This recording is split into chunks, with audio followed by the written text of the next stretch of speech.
Hello, my friend. I'm glad you're here again. Take a slow breath in. Hold it for a moment and let it go. Let your shoulders soften. Let your thoughts settle wherever they need to. This is your space, a small pause between all the noise, a quiet return. Today's question is this: why do we forgive others more easily than we forgive ourselves, even when our own mistakes were made in loneliness, confusion, or pain?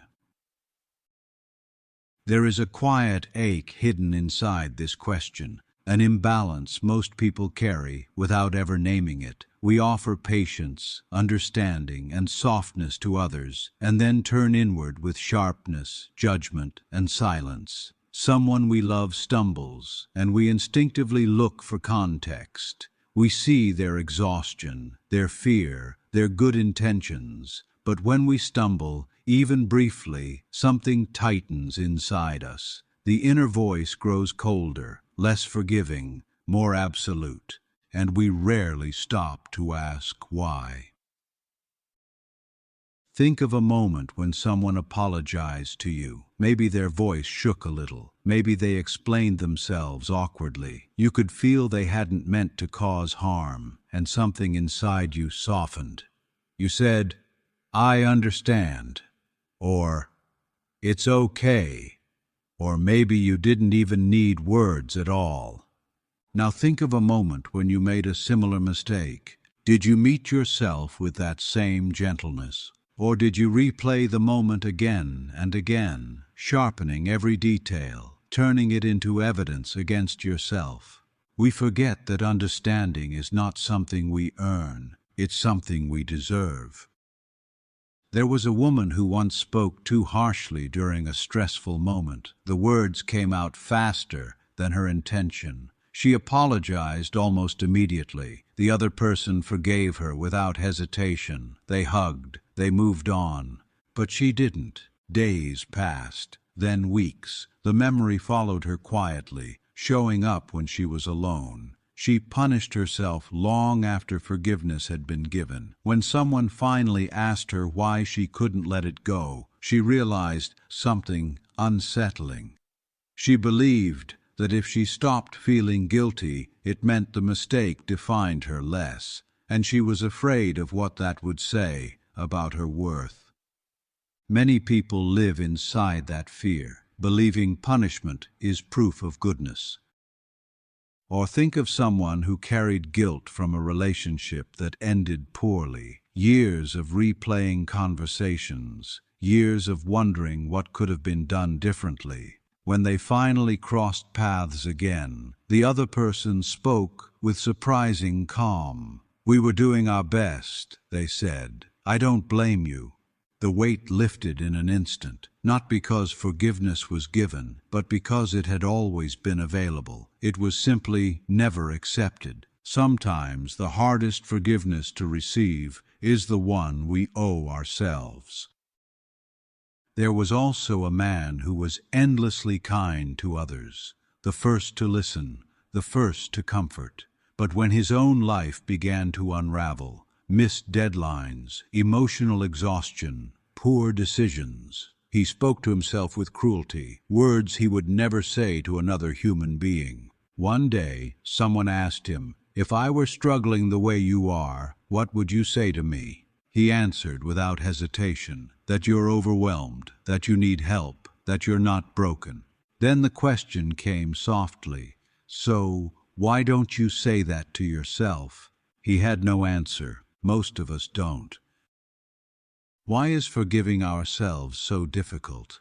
Maybe because we know ourselves too well. We know our intentions, our insecurities, our moments of weakness. We see the parts no one else sees, and we mistake that closeness for proof that we deserve less kindness. But intimacy with your own flaws is not evidence of failure. It's evidence of being human. Knowing yourself deeply doesn't mean you should be harsher. It means you should be gentler. We also confuse accountability with punishment. We tell ourselves that guilt keeps us honest, that shame keeps us from repeating mistakes, that forgiveness will make us careless. But guilt doesn't guide us forward. Keeps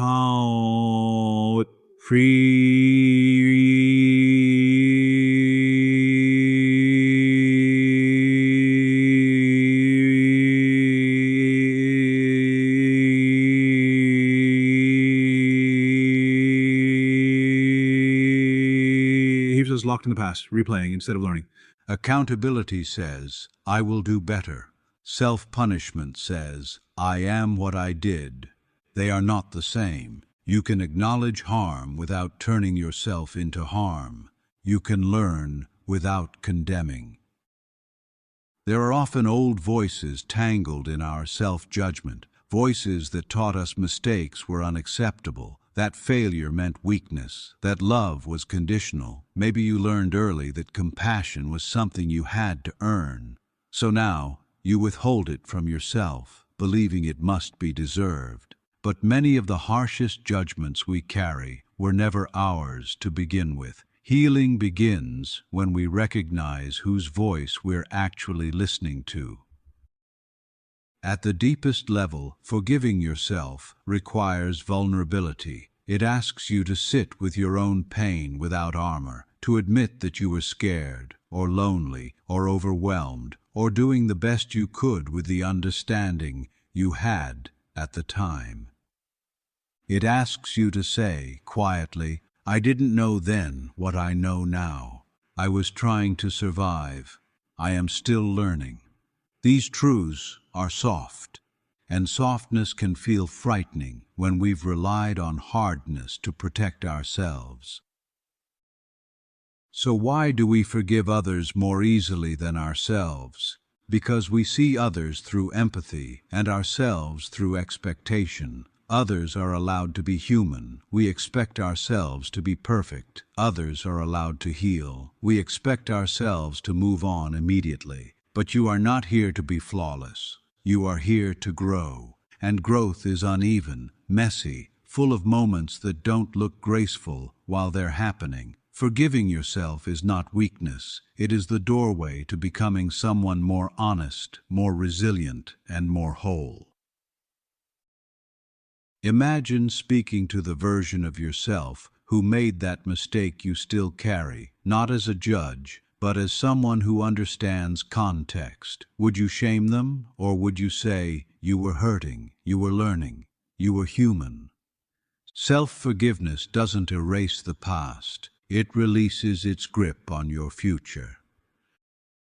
So if you are still carrying guilt from a moment shaped by fear or confusion, let this be a gentle reminder. You deserve the same compassion you give so freely to others, the same patience, the same grace. Be kind to the one who has been carrying it all along. Thank you for being here, for giving yourself this moment to reflect. Stay gentle, stay curious, and stay kind. And if this question spoke to you, continue your journey with us on Yarven's Questions. More stories, more reflections, and more quiet truths are waiting for you. Take care, my friend. Until next time.